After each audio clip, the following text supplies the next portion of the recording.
जय हिंद बच्चों। आज आप सीखेंगे कि जो नवोदय 29 अप्रैल को जो आपका एग्जाम होना है क्लास 6 के लिए, जो नवोदय का परीक्षा होना है उसके लिए महत्वपूर्ण प्रश्न जो एग्जाम में एकदम रामबाण की तरह काम करेंगे बच्चों। तो बिना बिना वीडियो स्किप के लास्ट तक अवश्य आप देखिएगा। बहुत ही आपको इस वीडियो से लाभ मिलना है। जो आपके एग्जाम में एकदम महत्वपूर्ण प्रश्न है, एकदम आना है तो अनिवार्य है इस प्रश्न को आएगा। तो आप इसको बिना देर किए आइए वीडियो स्टार्ट करते हैं बच्चों। तो क्वेश्चन आपका है पहला कि एक आयत की लंबाई और चौड़ाई क्रमशः 5 सेंटीमीटर और 1 सेंटीमीटर है, उस आयत का क्षेत्रफल होगा। देखिए, अब आपसे हम बात करें तो आयत क्या होता है, जिसके आमने सामने की भुजाएं क्या होती हैं, बराबर होती हैं, हम उसे आयत बोलते हैं।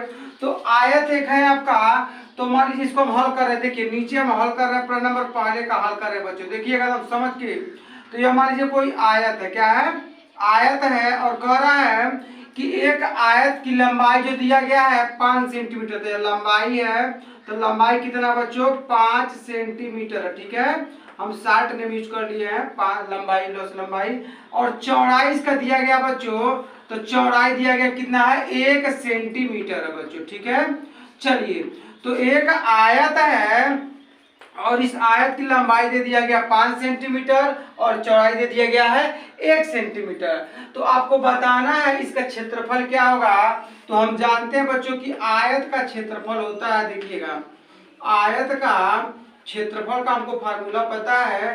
तो आयत का क्षेत्रफल बराबर होता है लंबाई गुणे चौड़ाई, लंबाई गुणे चौड़ाई होता है बच्चों। अब देखिएगा, तो लंबाई कितना है, लंबाई आपका दिया गया 5 सेंटीमीटर, तो लंबाई कितना है बच्चों, 5 सेंटीमीटर है, और चौड़ाई कितना है, 1 सेंटीमीटर है। चौड़ाई कितना है, 1 सेंटीमीटर हो जाएगा बच्चों। देखिएगा, हम जानते हैं कि आयत का जो क्षेत्रफल होता है, यह एक आयत है, लंबाई 5 सेंटीमीटर, चौड़ाई 1 सेंटीमीटर, और इसका जो आयत का क्षेत्रफल होता है लंबाई गुणे चौड़ाई होता है बच्चों।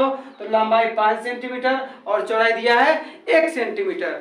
तो आप गुणा जब करेंगे तो 5 का नाम हो जाएगा 5, और देखिएगा सेंटीमीटर सेंटीमीटर 2 बार हो गया, तो सेंटीमीटर स्क्वायर, या इसको हम लिख सकते हैं वर्ग सेंटीमीटर, वर्ग सेंटीमीटर भी लिख सकते हैं, या तो आपका वर्ग सेंटीमीटर ही लिखा है। अभी इसको क्या लिख सकते हैं, 5 सेंटीमीटर स्क्वायर है, 5 सेंटीमीटर के पावर कितना लिख देंगे, 2 लिख देंगे, दोनों सही है।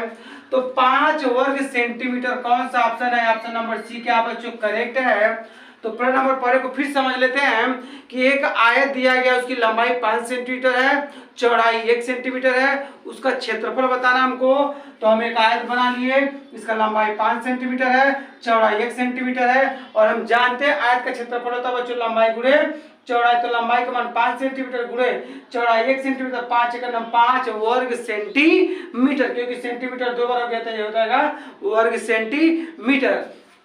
आइए बच्चों, अब देखते हैं क्वेश्चन नंबर सेकेंड आपका है कि उस बॉक्स का आयतन क्या है जिसकी प्रत्येक कोर 3 मीटर लंबी है। देखिए, तो आपसे हम बता दें कि जो इसके ऑप्शंस दिए गए हैं 54 घन मीटर, 27 घन मीटर, 18 घन मीटर, और डी आपका है 9 घन मीटर। इसका मतलब यह है बच्चों कि उस बॉक्स का जो बॉक्स आपका होता है, तो यहाँ पे जिस बॉक्स की बात हो रही है वह घनाकार है। जैसे आप देखेंगे कलर क्यूब जो मिलाते हैं, कलर रेड रेड एक तरफ, व्हाइट व्हाइट, जो कलर क्यूब जो है वह भी आपका घन का एग्जाम्पल है। तो आपका जो यह बॉक्स है यह घन के आकार का है, तो उस घन की एक कोर दे दिया गया है, एक भुजा दे दी गई है, और उसका आयतन बताना बच्चों। तो हम जानते हैं कि घन का आयतन होता है भुजा गुणे भुजा गुणे भुजा, भुजा 3 बार लिख सकते हैं गुणे करके, या भुजा के पावर क्या लिख देंगे, 3 लिख देंगे, दोनों आपका सही है। तो भुजा मतलब कि घन का आयतन होता है भुजा के पावर 3। तो समझिएगा बच्चों। देखिए, तो क्वेश्चन आपका दूसरे का हल हम कर रहे हैं, ठीक है। तो आपसे पूछा गया कि उस बॉक्स का आयतन क्या है जिसकी प्रत्येक कोर 3 मीटर लंबी है। तो बॉक्स का आयतन, क्योंकि बॉक्स कैसा है, घन के आकार का है, तो बॉक्स का आयतन देखिएगा बच्चों, तो बॉक्स का आयतन यह होता है, तो बॉक्स का आयतन होता है भुजा गुणे भुजा गुणे भुजा, क्या होता है, भुजा गुणे भुजा होता है, यह बॉक्स का आयतन होता है बच्चों। देखिएगा तो बॉक्स का आयतन देख, भुजा कितना है इसका, तो भुजा दिया गया कितना है, 3 मीटर है, तो 3 मीटर है गुणे 3 मीटर है गुणे 3 मीटर है। और देखिए या आप चाहते तो इसको लिख सकते थे कि भुजा के पावर 3 लिख सकते थे, तो 3 त्रिकी 9 और 9 त्रिकी हो जाएगा 27, 9 त्रिकी 27। और देखिएगा 3 बार है मीटर है, तो मीटर के पावर 3 या घन मीटर लिख सकते हैं। क्या लिख सकते हैं इसको, घन मीटर हो जाएगा बच्चों। तो यही इस प्रश्न में बताना था कि एक कोई आपका घनाकार बॉक्स है, तो उसका एक कोण दे दिया गया 3 मीटर लंबा है, तो उस बॉक्स का आयतन बताना था। और हम जानते हैं कि बॉक्स का आयतन हो जाएगा भुजा गुणे भुजा या भुजा के पावर 3। तो भुजा कितना, 3 मीटर 3 बार लिख देंगे तो 3 त्रिकी 9, 9 त्रिकी 27, अब मीटर 3 बार रहता होता है घन मीटर। इस प्रकार से प्रश्न नंबर दूसरे का ऑप्शन कौन सा सही हो जाएगा बच्चों, ऑप्शन नंबर बी क्या करेक्ट है, 27 घन मीटर। क्या ऑप्शन 27 घन मीटर हो जाएगा बच्चों। अब आते हैं प्रश्न नंबर हम तीसरे पे बच्चों। देखिए थर्ड देखते हैं बच्चों, तो क्वेश्चन नंबर थर्ड आपका है, यदि एक साइकिल सवार 5 घंटे में 50 किलोमीटर दूरी तय करता है तो उसकी औसत चाल होगी। ऑप्शन ए है 250 किलोमीटर प्रति घंटा, बी है 50 किलोमीटर प्रति घंटा, सी है 10 किलोमीटर प्रति घंटा, डी है 5 किलोमीटर प्रति घंटा। तो हम जानते हैं बच्चों कि औसत चाल बराबर होता है दूरी बटे समय होता है। चाल बराबर क्या होता है, दूरी बटे समय होता है बच्चों। आइए देखते हैं हम क्वेश्चन को। तो क्वेश्चन नंबर थर्ड हम हल कर रहे हैं बच्चों। देखिएगा तो आप देख रहे हैं कि समय दे दिया गया 5 घंटा दिया गया, ठीक है। और यहाँ पे जो आपका दिया गया है जो चाल जो इसका मतलब दिया गया है, दूरी दिया गया 50 किलोमीटर, तो समय पता है, दूरी पता है, हमको निकालना औसत चाल। तो औसत चाल बराबर हो जाएगा, देखिए बच्चों, तो औसत चाल बराबर होता है दूरी बटे समय। क्या होता है, दूरी बटे समय होता है। तो अब आप यह देखिए कि यहाँ पे दूरी कितना दिया गया है, तो दूरी दिया गया है 50 किलोमीटर। 50 किलोमीटर का मतलब यह बच्चों कि कोई व्यक्ति है वो साइकिल चला करके 5 घंटे को किलोमीटर गया है, 50 किलोमीटर गया है। तो आपको यह बताना कि 1 घंटा में को किलोमीटर की स्पीड से चलाता है या उसकी औसत चाल क्या है, यही प्रश्न में बताना है। तो जो कुल दूरी इसका कितना 50 किलोमीटर है और समय कितना लग रहा था, 5 घंटे लग रहा है। समय कितना लग रहा है बच्चों, 5 घंटे लग रहे हैं। तब 5 का नाम 5 और 5 दहा में 50 हो जाएगा। तो आप देख रहे हैं कि जो आपका औसत चाल है कितना हो जाएगा, 10 किलोमीटर प्रति घंटा। 10 किलोमीटर प्रति घंटा हो जाएगा। तो इसकी औसत चाल कितनी हो जाएगी बच्चों, 10 किलोमीटर प्रति घंटा। ऑप्शन नंबर सी क्या है, करेक्ट है। तो इसमें बताना था कि उसकी औसत चाल क्या होगी, जो 5 घंटे में 50 किलोमीटर दूरी चल रहा है। तो हम इसको औसत चाल बराबर जानते हैं दूरी बटे समय होता है। तो दूरी 50 किलोमीटर, समय आपका 5 घंटे। तो 5 का नाम 5 और 5 का नाम 5, जीरो तो जीरो नहीं, तो हो जाएगा 10 किलोमीटर प्रति घंटा। तो ऑप्शन नंबर तीसरे का सी क्या है, करेक्ट है बच्चों। तो बिना वीडियो स्किप किए लास्ट नंबर 4 आपका है। क्वेश्चन 4 में कहा जा रहा है कि गुरमीत ने कार द्वारा 108 किलोमीटर की दूरी 2 घंटे में तय की, तो कार की चाल मीटर प्रति सेकेंड में होगी। ऑप्शन ए है 15, बी है 18, सी है 20 और डी आपका 25। देखिए बच्चों बहुत आसान प्रश्न है। तो इस प्रश्न को कैसे सॉल्व करेंगे, देखिए क्वेश्चन नंबर 4 का हम यहाँ नीचे कर रहे हैं, ठीक है।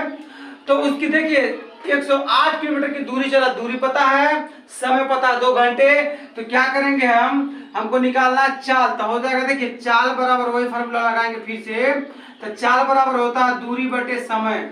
समझिएगा बच्चों अच्छे से, क्योंकि जब एक ही क्वेश्चन 2-3 बार जब हो जाएगा तो अच्छे से प्रैक्टिस हो जाएगा आपका और एग्जाम में आपके दिमाग से भूलेगा नहीं।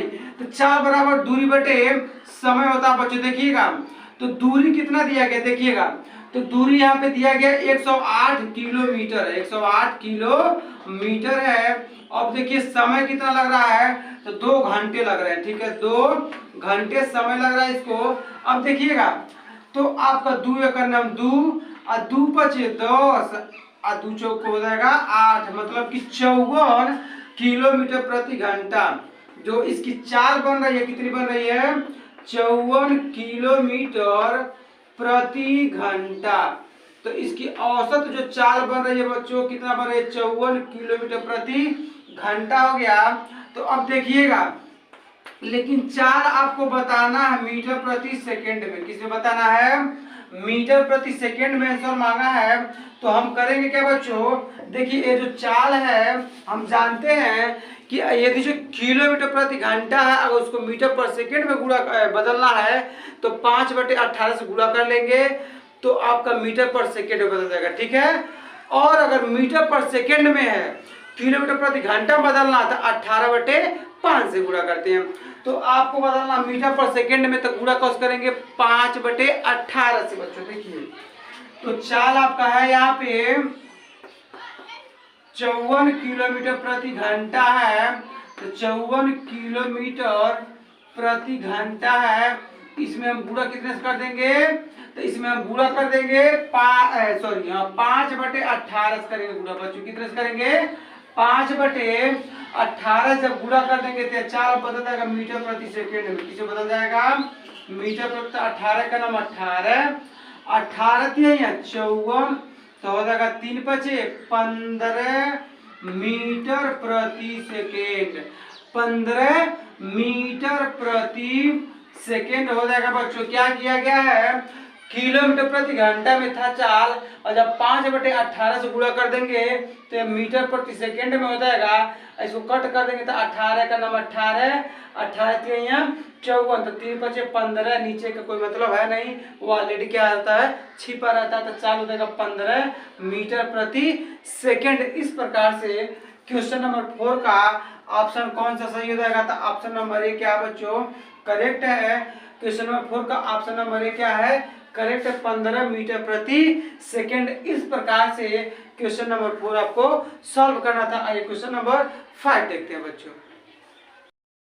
5 आपका क्या कर रहा है, तो 8 व्यक्ति किसी कार्य को 5 दिन में पूरा कर सकते हैं।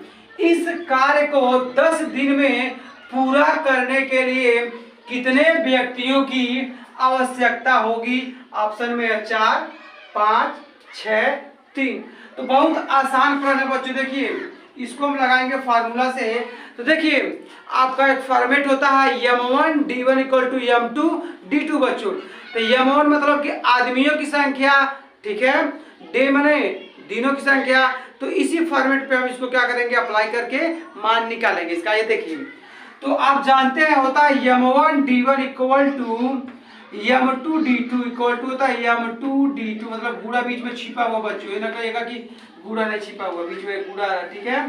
तो m1 गुणे लिख सकते हैं, m1 गुणे d1 = m2 गुणे d2। अब देखिए तो यह मतलब मैन माने आदमी, कितने व्यक्ति, आदमी, आपके आदमी भी हो सकते हैं, औरत भी हो सकती है। तो यहाँ पे हम क्या यूज करके हम उसका मान, मतलब औरत रख तभी मान रख सकते हैं, बालक को ये तभी भी रख सकते हैं, कोई प्रॉब्लम नहीं है। डी माने दिन। तो अब देखिए तो 8 व्यक्ति 8 व्यक्ति किसी कार्य को 5 दिन में 5 दिन में कर रहे हैं, ठीक है। इस कार्य को 10 दिन में करना, 5 दिन में करना है, 10 दिन में करना है, तो कितने व्यक्तियों की आवश्यकता पड़ेगी, m2 का मान हमको पता नहीं है। फिर देख लीजिए 8 व्यक्ति किसी काम को 5 दिन में कर रहे हैं, 5 दिन में कर रहे हैं।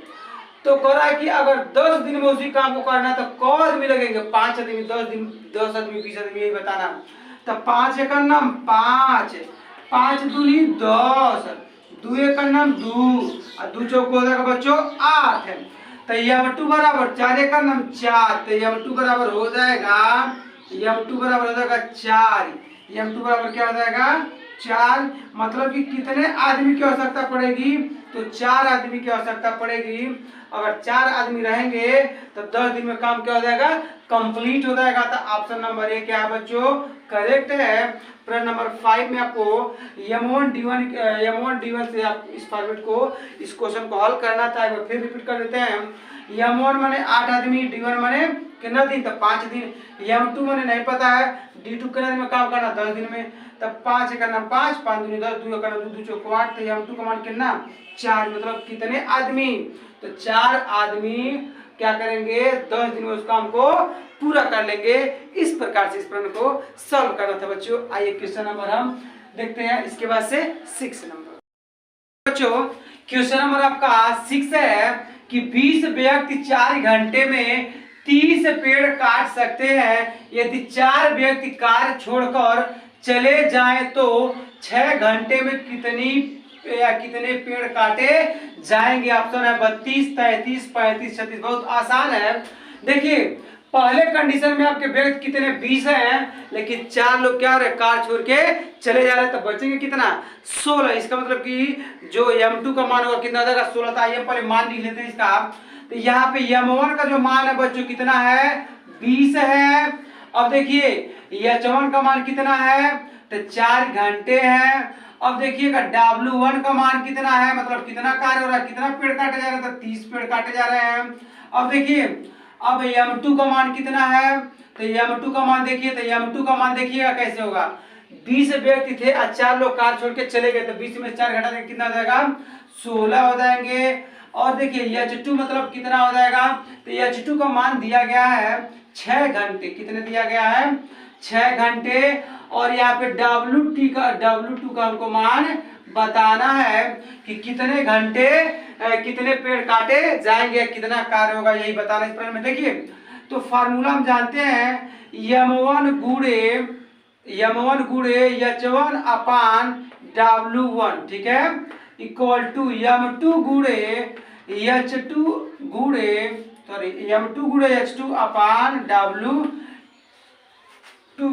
इसी में मान रख देंगे आंसर आ जाएगा बच्चों। देखिए तो M1 गुणे H1 upon W1 equal to M2 गुणे H2 अपान W2। तो यह माने आदमी कितने आदमी काम कर रहे थे या कितनी महिलाएं काम कर रही थी, कितने दिन काम हुआ है, कितने घंटा का मतलब कि हुआ, कितना कार्य हुआ, कितने पेड़ काटे गए हैं इस प्रश्न में।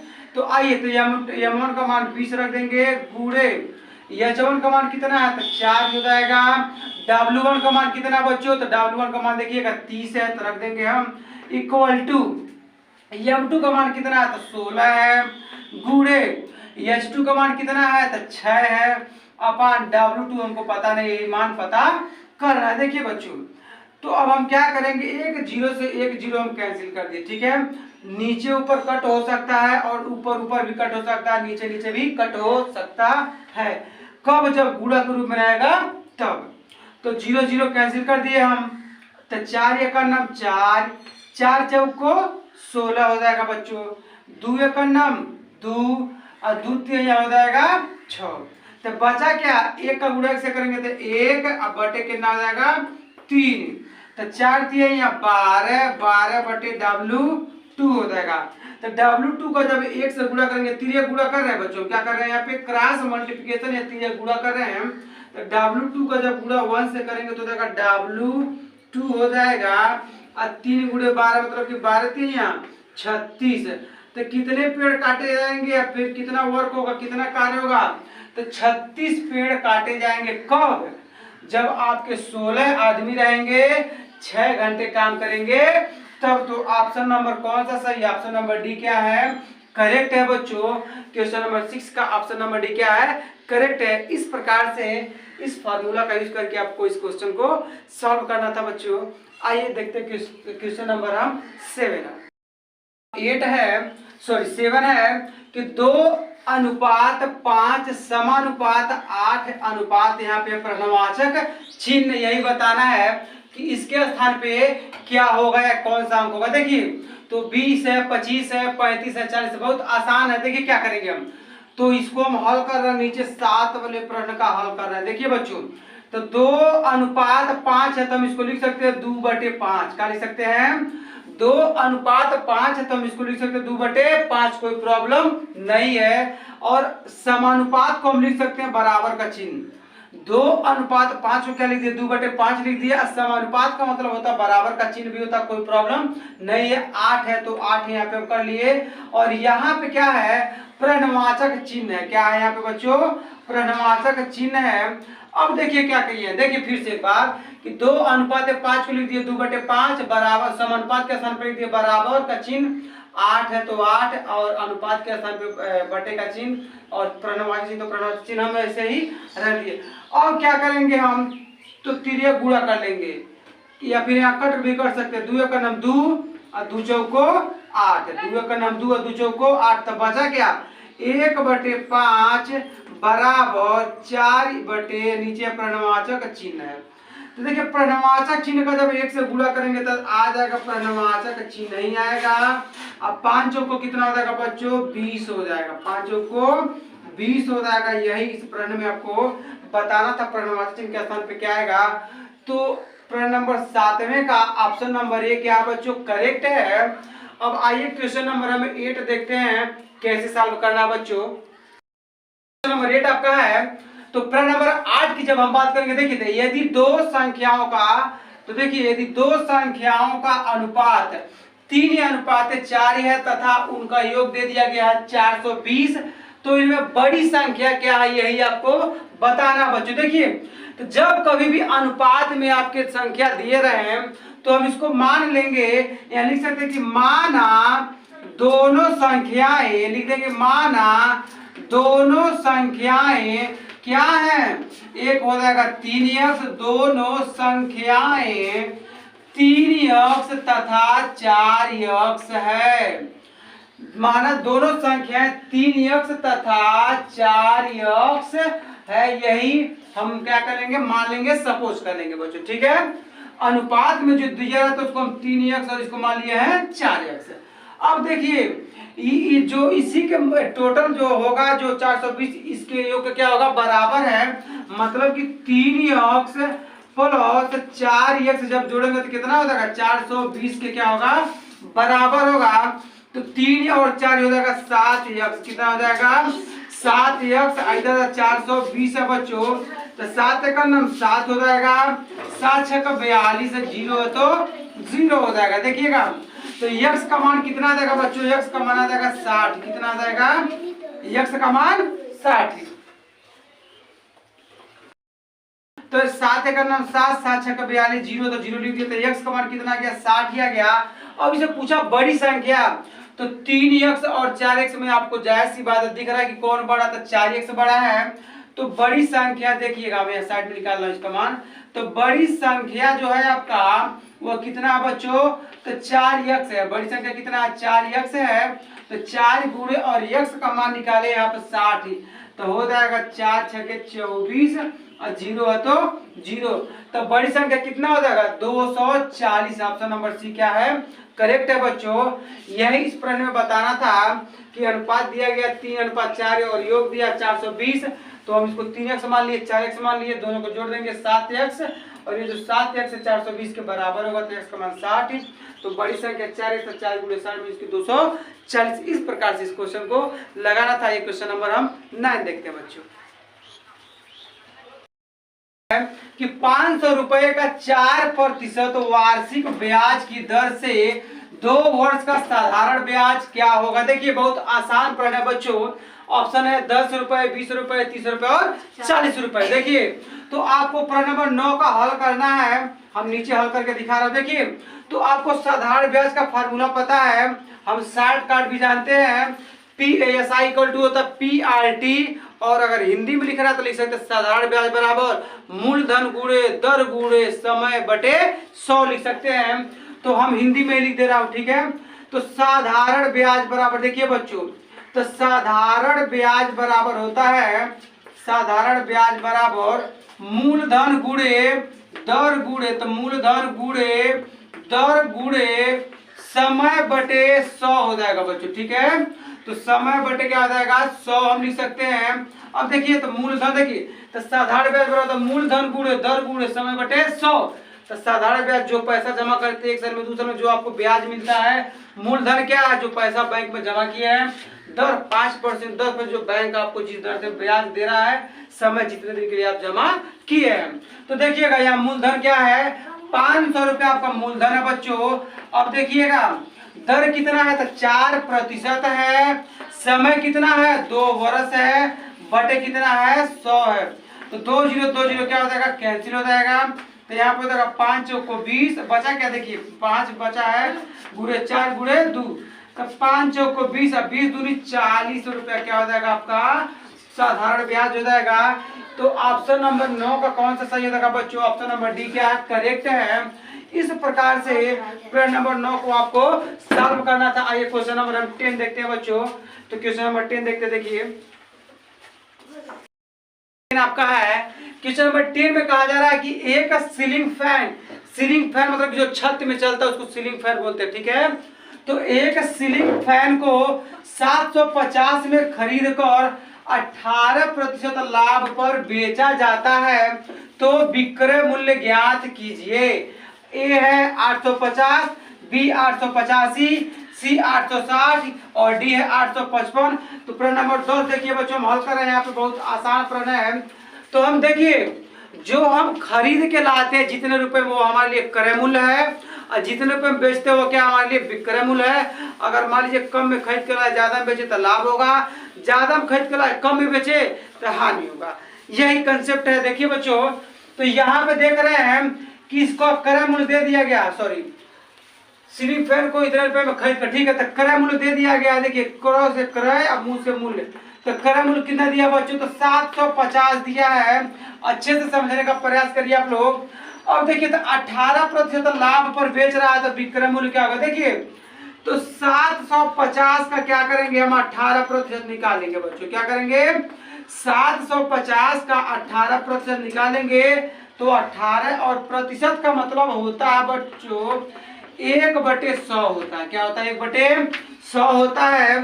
तो 18% का मतलब 1/100, तो 1 0 से 1 0 कैंसिल हो जाएगा। तो 2 9 18, 2 बचे 10, 5 1 9 5 और 15 बचे होता है 75। तो बताइएगा लाभ कितने का, 15 9 135 रुपया। कितने रुपए का लाभ हो रहा है, 15 9 135। देखिए 750 से खरीदा 18% लाभ है, तो 750 का 18% हम निकाल लेंगे, तब 15 9 135 रुपए का लाभ हुआ।